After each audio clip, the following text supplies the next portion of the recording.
Vampire 2000 apa? Tak ada. 2012 ada masalah bunyi.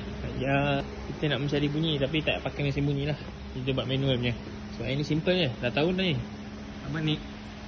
Hasil kajian dan pendapatan Abang dah. Apakah yang rosak perlu ditukar? Kita check dia punya elbow mounting. So sekarang ni kita je nak tengok lah kok ada benda lain. So kita detect ni stabilizer link pun dah pecah. Tara, sudah bocor. Wah, atas teruk lah. So sudah bocor. Lain-lain tak ada apa lah. Turun dulu. Buat apa Wim? Buat apa? Nak buka sayap dulu kan. Nak buat mounting yang sober dengan di beres lah. Mounting dia macam teruk kat belah dalam. Kalau Vampire Galvite ni. Ni atas tu. Alamak, gelap pula korang tengok. Ni. Wow, cerah. Atas tu sekali. Nak tukar. Link sama. Owner setuju.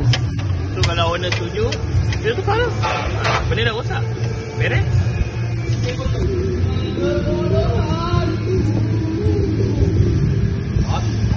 Dah tengis. Datang ni. Hui. Maju. So ini yang lama. Lama memang ada problem, ada fiddler sikit je lah.